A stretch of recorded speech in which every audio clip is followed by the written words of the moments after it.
우리가 어린아이들을 키우다 보게 되면은요, 아이들은 어른들 보기에는 별것도 아닌 것을 소중하게 여기고 또 거기에 매달리는 그런 모습들을 우리가 많이 보게 됩니다. 대체로 이제 아이들은 어디에 관심을 갖습니까? 인형을 가지고 그렇게 많이 가지고 놀더라고. 우리 아이도, 큰 아이도 보게 되면 어렸을 때 보면 인형이 한 10여 개, 한 20여 개 이렇게 있었습니다.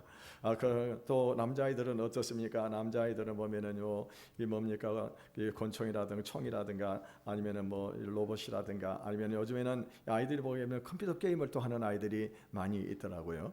여러분, 이런 것들이 상당히 중요한 것이 뭐냐면 어렸을 때는 아이들에게 이런 것들이 감성을 키우고 이 사고력을 증대시키기 때문에 굉장히 중요한 역할을 하게 된다고 하는 것입니다. 그런데요, 이제 아이들이 자라나가지고 이제 나이를 먹고 키가 크게 되면 어떻습니까? 그런 것에는 관심을 가지지 않는 것입니다. 주로 어디에다 관심을 가게 됩니까? 이제는요, 아이들이 커가면서 이제는 자신의 미래에 대해서 관심을 가지면서 벌써 초등학교를 졸업하고 중학교에 들어가게 되면 벌써 어떻게 합니까?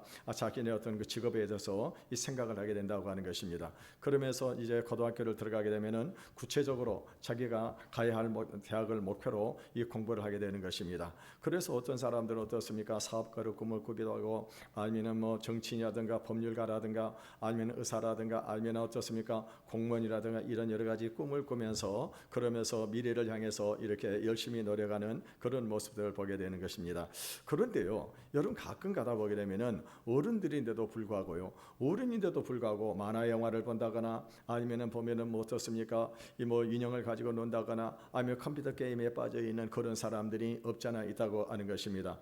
이런 사람들을 상담학에서는 뭐라고 부르느냐? 이런 사람들은요, 이 어른 아이 또는 성인 아이라고 부르는 것입니다. 어른이 되었는데도 불구하고 어떻습니까? 하는 행동을 보게 되면 똑같이 어린아이와 같은 그런 행동을 하는 그런 사람들이 있다고 하는 것입니다.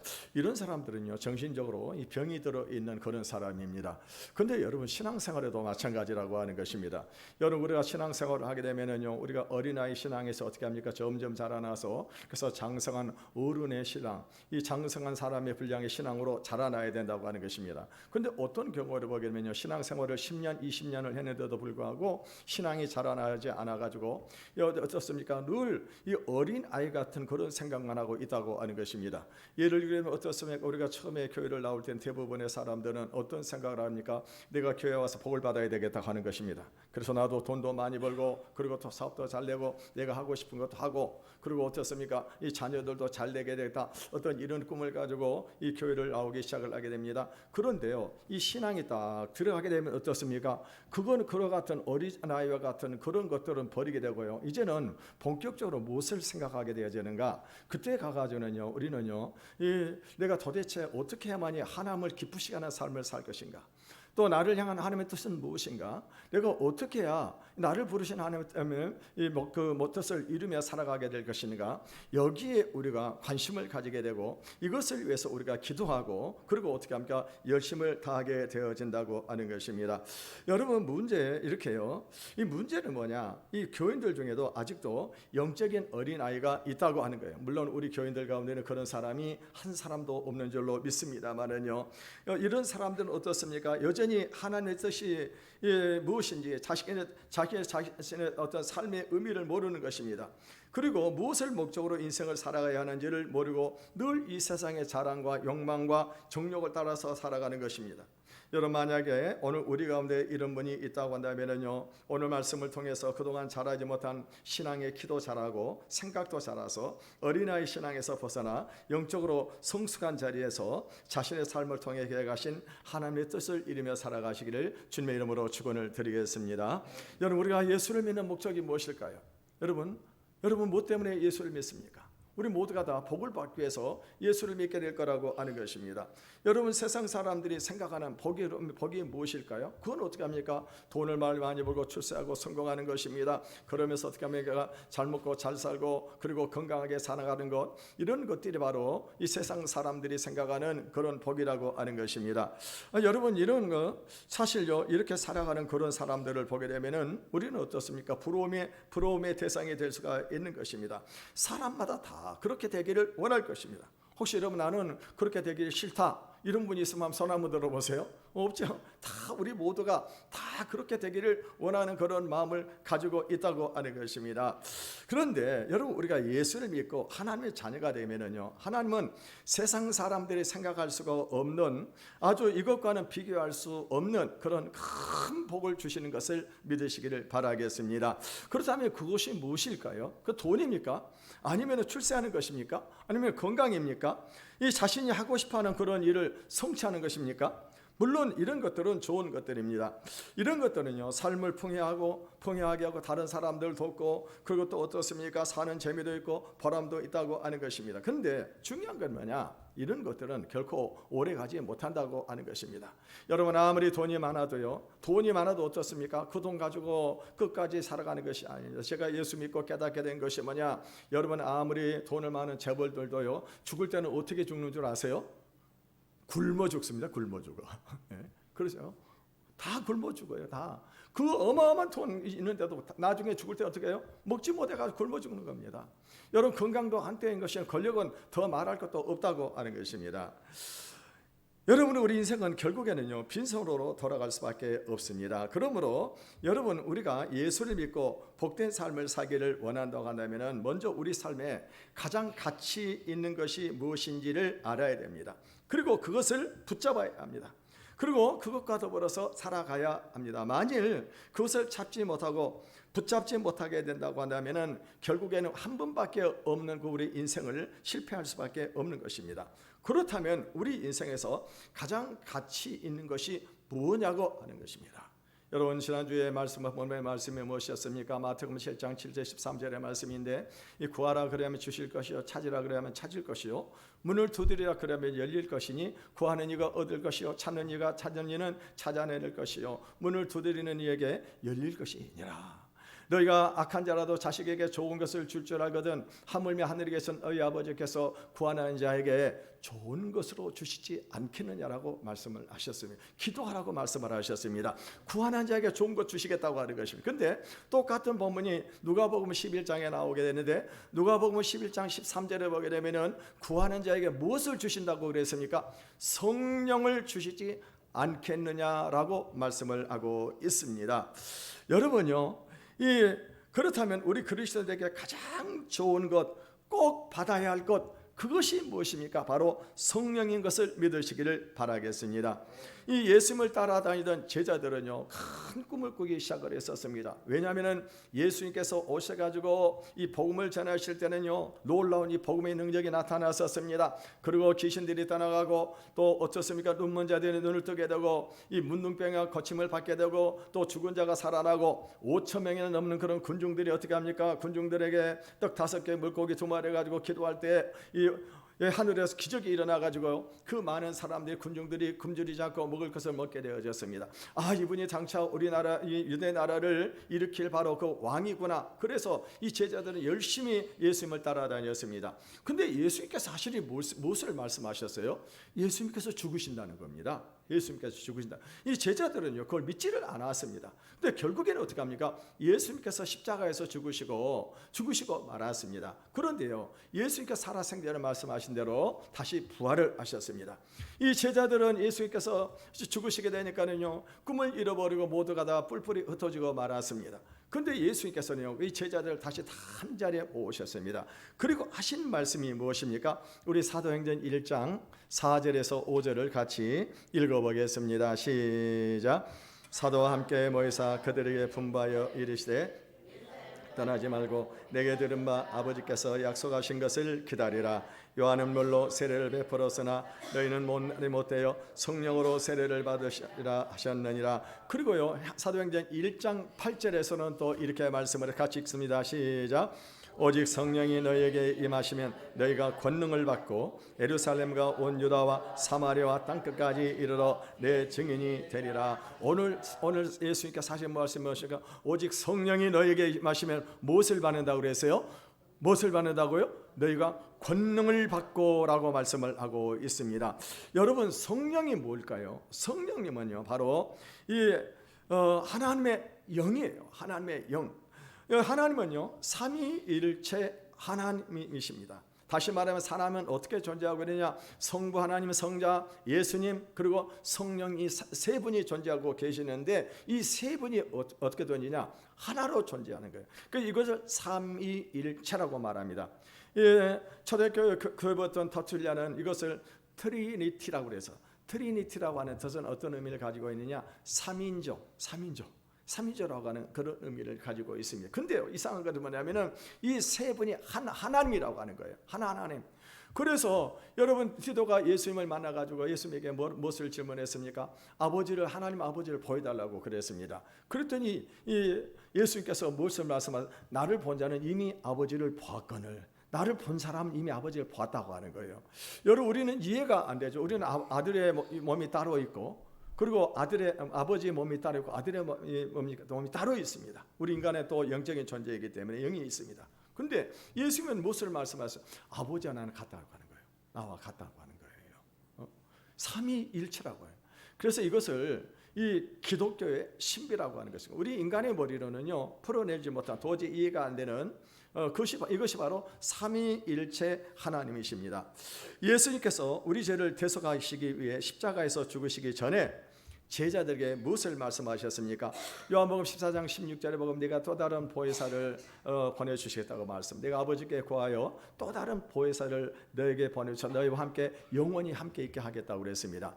여기서 또 다른 보혜사를 너에게 보내준다 그랬어요. 또 다른 보혜사라고 하는 말은 무엇을 말합니까? 또 다른 예수님을 말하는 거예요. 또 다른 예수님. 그러니까 예수님, 육체로 계신 예수님은 승천하시면은 또 다른 예수님이 계신다고 하는 거예요. 그 또 다른 예수님이 뭐냐? 그분이 바로 보혜사이신 성령인 것을 믿으시기를 바라겠습니다. 제가 언젠가 한번은요 이 전도를 가게 되었습니다. 어떤 주택에 가지고 전도를 했더니 할아버지 한 분이 문을 열어주면서 들어오라고 그러더라고요. 그래서 들어갔습니다. 방에 앉았습니다. 앉아가지고 제가 와가지고 어르신 예수 믿으세요?라고 그렇게 물어봤습니다. 그랬더니 이분이 자리에서 벌떡 일어나 버린 거예요. 그럼 하신 말씀이 뭐라고 하냐면은요, 나 예수 믿고 망한 사람이요? 라고 이렇게 말을 하더라고. 예수 믿고 망한 사람이라고. 이거 무슨 말입니까? 그럼 그게 무슨 말씀입니까? 라고 얘기했더니요, 나는 예수 믿고 우리 아내 죽고 우리 며느리 이혼하고 우리 딸 병들고 우리 아들 이혼해 버렸다고 하는 거예요. 이혼을 했다고 하는 거예요. 예수를 믿었는데 망해버렸다고 하는데 여러분요, 이거 제가 어떻게 복음을 전하겠습니까? 제가 그때 하나님 앞에 간절히 기도했습니다. 하나님, 이 영혼 내가 오늘 복음을 전해서 제 복음을 제대로 전하지 못하면 이 영혼 영원히 지옥 갑니다. 그때 하나님 성령님이 번뜩 제게 무엇을 말씀하겠냐면, 그러면 예수 믿을 때 성령을 받았습니까? 라고 물어봤습니다. 그랬더니 이분이 성령이 뭐요? 라고 물어보더라고요. 여러분 한번 질문해 보겠습니다. 여러분 예수 믿을 때 성령을 받으셨습니까? 네, 대답이 시원찮아요. 성령을 받으셨습니까? 네. 여러분은 그 성령을 받아야 돼요. 성령을 받아야 되는 것입니다. 그래서 제가 이제 성령을 소개하고 그리고 이제 거기서 영접 기도를 시켰습니다. 그러고 난 다음에 그 가족 7명이 저쪽 교회 있을 때 전부 다 등록을 했어요. 여러분 얼마나 수지가 많습니까? 저는요 오늘 본문에 보게 되면 오순절에 초대교회에서 일어난 성령의 역사가 지금 역사가 기록이 되어 있는데, 우리 사도행전 2장 1절에서 4절을 다시 읽어보겠습니다. 시작. 날이 이미 이름에 그들이 다 같이 한 곳에 모였더니 호련히 하늘로부터 급하고 강한 바람 같은 소리가 있어 그들이 앉은 온 집에 가득하여 마치 불의 혀처럼 갈라지는 것들이 그들에게 보여 각 사람 위에 하나씩 임하여 있더니 그들이 다 성령의 충만함을 받고 성령이 말하게 하심을 따라 다른 언어들로 말하기를 시작하시니라. 아멘. 이 제자들은요 예수님께서 승천하시기 전에 약속하신 말씀을 의지해 가지고 그 말씀을 의지하고 함께 모여서 기도를 하고 있었습니다. 근데 놀라운 일이 벌어진 게 뭐냐면 갑자기요 하늘에서 급하고 강한 바람 같은 소리가 샥 부는 거예요. 아마도 해오리 바람이 부는데 태풍 같은 바람이 부는데 아무튼 이 바람이 부는데 엄청난 급하고 강한 바람이 부는데 그 순간에 또 어떤 일이 벌어지게 되느냐, 마치 불의 혀, 여러분 불꽃이 보면 이렇게 막 갈라지잖아요. 각 불의 혀같이 갈라지는 것이 전부 다 각 사람 머리에 전부 다 이렇게 임하는 거예요. 그게 보이는 거예요. 보이는 겁니다. 그러니 거기 있던 사람들이 어떻게 합니까? 전부 다 외국어로 말을 하기 시작을 하게 되는 것입니다. 이 성경의 방언이라고 하는 foreign language, 외국어를 말하는 거예요. 이 외국어로 전부 다 말을 하게 되는 것입니다. 여러분 거기에 지금 어떤 사람들이 뭐 주변에 뭐 있었냐면요, 당시에 유월절이었기 때문에 유월절을 지키기 위해서 이 디아스포라 흩어져 있던 유대인들이 전부 다 유월절을 지키기 위해서 거기에 지금 모여와 있었습니다. 그런데요, 오순절이죠. 오순절에 와 있었는데, 근데요, 들어보니까 자기들 나라 언어로 다 들리기 시작하는 그 말들이, 이 나오는 본문에 보니까는요, 쭉 기록된 내용을 보게 되면은 무려 몇 개국의 언어로 들리냐? 15개 언어로 들리기 시작하게 되는 것입니다. 지금 여기요, 지금 모여가지고 기도하고 있는 예수님의 제자들이 어떤 사람들이에요? 이 사람들은요, 갈릴리 출신들입니다. 아주 무식한 사람들입니다. 공부를 해본 적이 없는 그런 사람들입니다. 그런데요, 이 사람들이 갑자기 모여가지고 기도하다가 거기서 어떤 언어가 터지기 시작하게 되는데, 이 외국어로 이 사람 유창한 외국어로 하게 되는 거예요. 여러분, 어제 한 번은요, 어떤 박사님이 미국에서 오랫동안 공부하고 박사학위를 받아가지고 한국에 와서 대학 교수로 근무를 하고 있었습니다. 자기 아내가 신실한 그런 믿음의 사람이어가지고 남편에게 한번 기도원을 한번 같이 가자고 그렇게 하도 졸라가지고 기도원을 따라갔습니다. 기도원을 따라가가지고 그래가지고 이제 말씀을 듣고 한 통성으로 기도하는 시간인데요, 자기의 뒤에서 누군가 유창한 영어로 막 기도를 하게 되는 거예요. 영어로. 그래서 이상하다, 어떤 외국인이 왔나 하고 더 알아봤더니 외국인이 그런 것이 아니라 할머니가, 아주 철학이 생긴 할머니가 영어로 그냥 유창하게 기도를 해버리는 거예요. 이 사람이 그래서 깜짝 놀랐습니다. 분명히 기독교에 뭐가 있긴 있구나라고 생각을 하게 된 것입니다. 제가 언젠가 한번은요, 제가 집사람이 기도원에 가가지고 기도를 하고 있으면서 저보고 데리러 오라고 그래서 제가 기도원에 데리러 갔습니다. 가가지고 이렇게 기도를 딱 하고 있는데요, 가서 이제 보니까 기도하는, 통성으로 기도하는 시간이었습니다. 그때는 뭐 이런 그 의자에 앉아 있는 것이 아니라 이 맨바닥에 이렇게 앉아 있어요. 한 1000여 명 정도 이렇게 모여 있는 그런 큰 기도원이었습니다. 거기가 기도하는 시간이 이렇게 있는데요, 보니까는요, 어떤 여자가, 젊은 여자가요, 방 이렇게 뛰는데 다른 사람들보다 한 30cm 이상 방 뛰고 있는 거예요. 저 사람 유별나게, 저 여자는 유별나게 기도를 하네. 그리고 이렇게 봤더니 어디서 많이 본 사람인 거예요. 보니까 저희 집사람이에요. 이 머리가 파마을 머리요. 그 순간에 제가 어떤 생각은, 제가 너무너무 창피하더라고요. 아니, 저희 집사람이 이렇게 방방 뛰고 이렇게 유별나게 기도하는, 왜 제가 창피한지 저는 지금도 그 이유를 알지 못하겠어요. 왜 제가 창피할까요? 성령을 그때 받은 거예요. 성령을 받아가 기도 벙벙벙 뛰고 있는 거예요. 저는요, 제가 언제 성령을 받았냐면은 이 차를 몰고 지금부터 한 40년 전이었습니다. 제가 한 30살 정도 됐던 것 같아요. 차를 몰고 운전을 하고 가다가 차 안에서 집사람이 뭐 세상 노래 같은 거 전부 다 쳐버리고, 그리고 어떻게 합니까? 찬송가, 그리고 또 뭐 설교 테이프 이런 것만 넣어놨어요. 그러니까는 자동적으로 카세트 테이프를 딱 넣어가지고 설교를 듣고 가고 있었습니다. 설교를 듣고 가다가 거기서 성령의 불을 받아버린 거예요. 차 안에서. 그러니까 제가 뜨거워가지고 견딜 수가 없는 거예요. 용광로가 그 뜨거운 그런 불 속에 들어가 있는 그런 느낌이더라고요. 더 이상 차를 운전하고 갈 수가 없어가지고 제가 시골 오솔길 안으로 차를 몰고 들어가가지고 하루 종일 그 안에서 울면서 통곡하고 회개를 했습니다. 그러면서 내가 이제는 더 이상 이런 삶을 살아서는 안 되겠다, 내 삶을 바꿔야 되겠다 결단하고 지금까지 저희들은 달려왔었습니다. 여러분요, 그때부터요, 저희 모든 예배에 빠지지 않았어요. 저희는요, 모든 예배에 빠지지 않고, 전 직장 생활하기 때문에 때로는 회사에 근무할 때는 뭐 없었습니다만은 예배에 한 번도 빠져본 적이 없었습니다. 그리고 그때부터는 11조도 어떻게 합니까? 하나님 속이지 아니하고 온전하게 100% 다 드렸어요. 우리 아이들도 지금도 마찬가지입니다. 우리 아이들도 11조 될 때 속이지 않고요, 온전히 100% 다 드려요. 어떤 사람들은 뭐 세금, 예를 들어서 한 달에 번 거 한 500만 원 받으면 세금하고 뭐 이것저것 떼게 하게 되면은 뭐 한 7, 80만 원 떼면은 한 달에 한 430만 원 정도 이렇게 예를 들면 본국을 받잖아요. 그러면 어떻게 합니까? 그거는 다 세금 떼는 것은 놔두고 430만 43만 원. 근데 저는 그렇게 하지 않았어요. 저희 가족들은요, 총액에서 12조까지 온전하게 이왕 드릴 거 온전하게 드리자. 온전하게. 그래서 하나님께 성경에 약속한 복을 받자 하고 그렇게 신앙생활을 해왔었습니다. 그러면은요, 여러분, 우리가 성령을 받을 때 우리에게 어떤 일이 벌어지게 될까요? 제일 먼저 일어난 것이 뭐냐? 여러분, 두려움이 사라져버리는 거예요. 담대함이 생기는 것입니다. 여러분, 오늘 본문에 보면 예수님의 제자들이 지금요, 예수님께서 이제 승천하시고 그를 따라가고 계시니까 두려웠습니다. 왜냐? 유대 당국자들이 그들을 잡아가지고 죽이려고 했기 때문에, 그래서 두려워서 벌벌 떨고 이 다락방에 지금 이렇게 모여 있었습니다. 그 다락방, 우리 생각하면 그 다락방이 큰 그 방이에요. 큰 어떤 장소입니다. 그렇게 모여 있었는데, 그런데 어떻게 합니까? 성령을 받으니까는요, 두려움이 사라져 버리게 된 것입니다. 그래가지고 이 사람이 어떻게 합니까? 담대하게 나가서 복음을 전하는 거예요. 여러분요, 우리가 성령을 받으면 어떤 일이 벌어지느냐? 복음을 전하지 않고는 견딜 수 없는 그런 마음들이 우리에게 생각이 나게 된다고 하는 것입니다. 두 번째는요, 하나님의 놀라운 능력이 나타나게 된 것입니다. 이어서 3장에 보게 되면은요, 어떤 일이 벌어지겠느냐? 제9시 기도 시간에 베드로 요한이 기도하기 위해서 성전을 올라가고 있었습니다.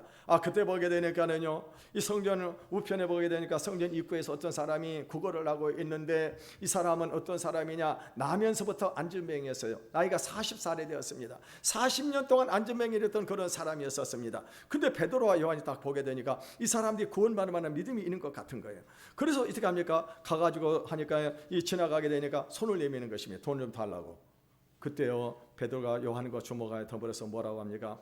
우리에게 은과 금은 없다, 돈은 없다. 그러나 내가 있는 걸 내게 주노니 곧 나사렛 예수의 이름으로 일어나 걸으라 하고 손을 잡으니까 어떻게 합니까? 그 사람이 발에서 벌떡 일어나 버려요. 일어나가 걷고 뛰는 겁니다. 이런 능력이 나타나게 된 것입니다.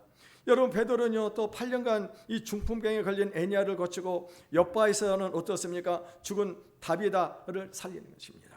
심지어 이 베드로 그림자만 지나가도 어떻게 합니까? 병자들이 나는 그런 기적의 역사가 일어났다고 하는 것입니다. 여러분, 사도 바울도 마찬가지입니다. 사도 바울은 드로아에서 이 죽은 유다를 살리고, 심지어는 바울의 수건이라든가 아니면은 앞치마를 갖다가 이 환자들에게 얹기만 해도 어떤 역사가 일어납니까? 이 사람들이 나아버리는 그런 기적의 역사가 일어나더라고 하는 것입니다. 여러분, 그런데 이런 일은요, 그때만이 성경에만 기록되어 있는 역사가 아니라 오늘 이 시대에도 동일하게 나타나고 있는 것을 믿으시기를 바라겠습니다. 여러분, 그런 우리 주변에도, 그런 우리 교회 안에도, 교인들 중에도 이런 일들이 지금 많이 있잖아요.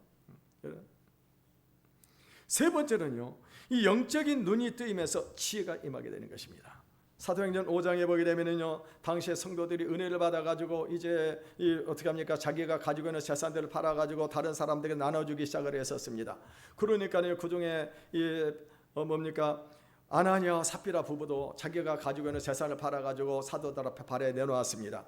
근데 어떻게 합니까? 성령을 받은 베드로가 지혜가 임하게 되면 영의 눈이 열린 거예요. 이 사람들이 거짓말하고 있다고 아는 거예요. 왜? 이 사람은 일부를 속이고, 그리고 이 일부를 가져가지고 이게 전부인 것으로 그렇게 지금 이 사도 앞에 내놓는 것입니다. 그때 베드로가 물어봅니다. 이게 전부냐? 그래, 네, 전부입니다라고 말합니다. 그때 어떻게 합니까? 네가 어찌 성령을 속이느냐? 사람을 속이는 것이 아니라 성령을 속이는 것이다 라고 말을 하게 되니까 그 영혼이 따라 죽어버리는 거예요. 그 안에도 똑같이 이런 일이 벌어지게 되는 것입니다. 이 다니엘은 어떤 사람이었습니까?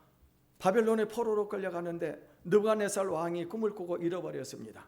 근데요, 다니엘은요, 그 왕이 꾸고 잃어버린 그 꿈을 찾아가지고 해석을 해주는 이 어마어마한 지혜를 하나님께서 주시는 거예요. 여러분, 이 지혜를 얻으시기를 바라겠습니다. 세 번째는요, 이렇게 이런 일들이 벌어지게 되는 것입니다. 그리고 이 성령을 받으면 하나님께서 우리들을 위해서 예비하신 모든 좋은 것들을 다 받을 수가 있는 것입니다.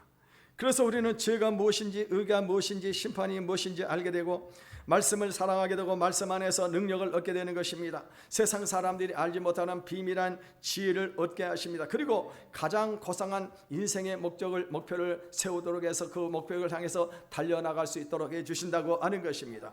그래서 가정에서는 훌륭한 남편이 되고, 훌륭한 부모가 되고, 직장에서도 어떻게 합니까? 직장에서 훌륭한 그런 직장인들이 될 수 있도록 해주신다고 하는 것입니다. 그러므로 여러분요, 이 세상을 살아가는 우리 그리스도인들에게 가장 좋은 것, 최고의 축복은 성령을 받는 것입니다. 성령을 받을 때 우리가 어떻게 충만하게 받아야 된다고 하는 것입니다. 그렇다고 하면 우리가 어떻게 해야 이렇게 성령을 받을 수가 있을까요? 첫 번째, 여러분, 성령 충만을 사모하시기를 바라겠습니다. 사모해야 돼요. 우리 사도행전 1장 4절을 읽어보겠습니다. 시작. 가라사대 에루살렘을 떠나지 말고 내게 들은 아버지의 약속한 것을 기다리라. 오늘 본문에 기다리라고 우리 예수님께서 기다리라고 했습니다. 여기서 기다리라고 하는 말은 기대하라, 사모하라고 하는 그런 의미를 가지고 있습니다. 그러니까요, 여러분 성령 충만을 받기를 원하면 내가 성령 충만을 사모해야 돼요. 사모해야 됩니다. 이사야 44장 3절에 보면은 내가 가라앉은 자에게 물을 주며라고 말씀을 하고 있고요. 시편 107편 9절에 보게 되면 저가 사모하는 영혼을 만족해 주신다고 말씀을 하셨습니다. 그러므로 여러분 성령 충만을 사모하시길 바라겠습니다. 두 번째는 기도를 해야 됩니다. 마태복음 11장 12절에 보게 되면요, 천국은 침노하는 자의 것이라고 그랬어요. 침노. 그러니까 여러분 어떻게 합니까? 성령 충만을 하기 위해서가 열심히 기도를 해야 된다고 하는 것입니다. 이 제자들이 예루살렘에 돌아오자마자 간절히 기도했습니다. 우리 사도행전 1장 14절을 읽어보겠습니다. 시작. 여자들과 예수의 어머니 마리아와 예수의 아우들과 더불어 마음을 같이하여 오로지 기도에 힘쓰더라. 오로지 기도에 힘썼다고 그랬어요. 엄청난 성령의 역사가 일어났던 것은 뭐냐? 그들이 오직 기도에 힘썼다고 하는 것입니다. 그리고 기도한 만큼 성령의 역사가 나타나게 되는 것입니다. 세 번째는요, 우리가 모여야 됩니다. 오늘 본문 2장 1절에 보게 되면은 오순절 날이 이미 이름에 저희가 다 같이 한 곳에 모였더니 라고 말씀을 하고 있습니다. 그리고 마태복음 18장 20절에 보게 되면은 두세 사람이 내 이름으로 모이는 곳에는 나도 그들 중에 있느니라 라고 말씀을 하고 계십니다. 여러분, 하나님은요, 우리가 혼자 신앙생활하는 거 기뻐하지 않습니다. 함께 모여가지고 기도하고 교제하고 사랑을 나누는 것을 좋아하십니다. 그러므로 하나님도 한 분 하나님이시지만 어떻게 해요? 삼위일체로 계세요. 성부, 성자, 성령 하나님이 함께 어떻게 해요? 삼위일체로 하나님이 사역을 하시는 것입니다. 교회를 다니는 분들 중에 교회들과 함께 교제하지 않고 혼자만 교회 왔다 갔다 하는 사람들이 우리 교회는 그런 분이 없어 다행입니다만은요. 그런데 이렇게 신앙생활을 하게 되면은 절대로 믿음이 자라나지 않습니다. 여러분, 콩나물을 우리가 재배할 때 어떻게 합니까? 콩나물 재배할 때 콩나물 어떻게 후퇴로는 것이 아니죠. 한꺼번에 모아놓습니다. 모아가지고 물을 주면 되니까 이것들이 서로 경쟁을 앞서 쑥 자라나고 순간에 쑥 자라요. 만약에 하나씩 해놓으면 어떻게 합니까? 옆으로 퍼져버려요. 이 퍼져버리게 된다. 그러니까 여러분, 우리가 이 성령의 충만을 받으려고 하면은 늘 모이게 힘쓰기를 바라겠습니다. 사도행전 4장 32절에서 33절도 읽어보겠습니다. 시작. 믿는 무리가 한 마음과 한 뜻이 되어 모든 물건을 서로 통용하고 자기 재물을 조금이라도 자기 것이라 하는 이가 하나도 없더라. 사도들이 큰 권능으로 주 예수의 부활을 증언하니 큰 무리가 큰 은혜를 받더라. 모여가지고 함께 교제하고 떡을 떼면서 함께 모여가지고 이렇게 하니까 사도들이 거기 가운데서 말씀을 전하니까 그 무리들이 큰 은혜를 받더라라고 말씀을 하고 있습니다. 그래서 여러분, 우리는요 어떻게 합니까? 늘 모여야 돼요. 모여야 됩니다. 이 교회는 이 대그룹과 소그룹이 있는데 여러분, 대그룹은 이렇게 함께 모여서 드리는 예배가 대그룹 예배고요. 소그룹은 어떻습니까? 우리가 셀로 모이는 이것이 바로 소그룹입니다. 여러분요, 이 독수리 하늘을 높이 올라갈 수 있는 것은 뭐냐? 두 날개가 있으니까 그래요. 두 날개. 한 날개만 있으면 어떻게 할까? 날아갈 수가 없는 것입니다. 우리가 교회가 이 두 날개가 건강해야 돼요. 그래서 대그룹도 건강해야 되고 소그룹도 어떻게 합니까? 여러분이 소그룹에 같이 모여가지고 열심히 이렇게 말씀을 나눌 때 어떻게 합니까?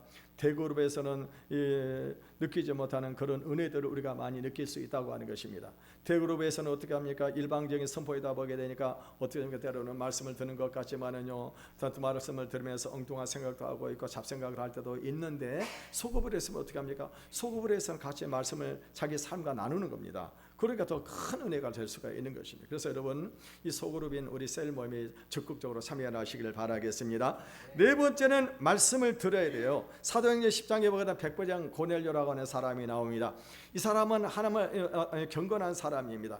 그래서 하나님을 경외하고 그리고 백성들에게 구제를 많이 하고 늘 기도하는 사람이었습니다. 그런데요, 이 사람 어느 날 기도할 때 천사가 나타나게 됩니다. 천사가 나타나 가지고 하나님의 말씀을 전하게 된 그게 뭐냐? 요빠라고 하는 곳에 가게 되면은 베드로라고 하는 사람이 있는데 그들을 청해 가지고 말씀을 들으라고 그럽니다. 그래서 이 백부장 고넬료가 베드로를 청해 가지고 그래 가지고 집에 자기 초청해 가지고 말씀을 들었습니다. 그때 어떤 역사가 일어나게 됩니까? 말씀을 들을 때 그때 성령이 그들에게 임했다고 성경은 기록을 하고 있습니다. 다섯 번째는요, 회개를 해야 됩니다. 우리 사도행전 2장 38절을 읽어보겠습니다. 시작. 베드로가 이르되 너희가 회개하여 각각 예수 그리스도의 이름으로 세례를 받고 제사함을 받으라. 그리하면 성령의 선물을 받으리니. 오늘 사도 베드로가 무엇을 말하면 너희가 회개하여 각각 예수 그리스도의 이름으로 세례를 받아라. 예수 그러니까 제사 받고 제사함을 받으라. 그러면은 성령의 선물을 받으리니. 예전 성경에는 성령을 선물로 받는다고 기록이 되어 있습니다. 우리 예전 성경에 보게 되면은요. 근데 왜 성령의 선물이라고 되어 있느냐? 우리가 이제 성경을 뭡니까? 모든 교단을 통합시키기 위해서 다른 교사 오순절주의자들은 성령의 선물이라 이렇게 말을 하게 되는데 우리가 원어 성경에 보면 성령을 선물로 준다고 그랬어요. 성령을 그렇게 되어 있어요. 그래서 이것을 오순절주의자들의 저기를 주장을 받아들이게 해서 그래서 이렇게 지금 되어 있는 것을 볼 수가 있습니다. 그래서 여러분 우리가 회개할 때 성령을 받습니다. 그래서 여러분 말씀을 들을 때마다 늘 말씀을 통해서 내가 말씀대로 살지 못한 것은 무엇이 있는지를 깨닫고 회개하시기를 바라겠습니다. 이 여섯 번째는요, 안수할 때 성령을 받는 것입니다.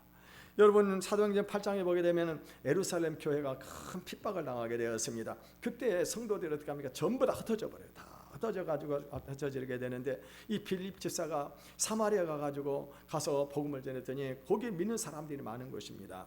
그래서 이제 예루살렘 교회에서 이 베드로하고 요한을 보냅니다. 그리고 그곳에 가가지고 이 믿는 사람들에게 안수할 때 어떤 역사가 일어나냐? 그 믿는 사람들이 거기서 다 성령을 받는 그런 역사가 일어나게 된 것입니다.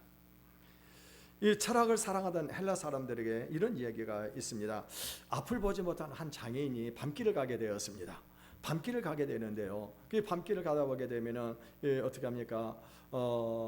그 소경이니까 뭐 그냥 걸어가도 되잖아요. 근데 이 소경이 등불을 들고 가게 된 것입니다. 왜냐? 맞은편에 오는 사람이 자기를 발견하고 그리고 부딪히지 않게 하기 위해서 등불을 켜고 가고 있었습니다. 그런데요, 어떤 사람이 와가 자기에게 부딪힌 거예요. 그렇게 사람이 화가 났습니다. 아니 당신 눈도 없어? 눈도 없어? 왜 사람 부딪히냐고 그러니까 죄송합니다. 아니 내가 죄송하다고 그러는 거예요. 아니 내가 지금 등불을 보지도 못하냐고 그러니까 선생님, 당신 등불은 이미 꺼졌습니다. 이미 꺼졌습니다. 꺼진 거예요. 무슨 말입니까?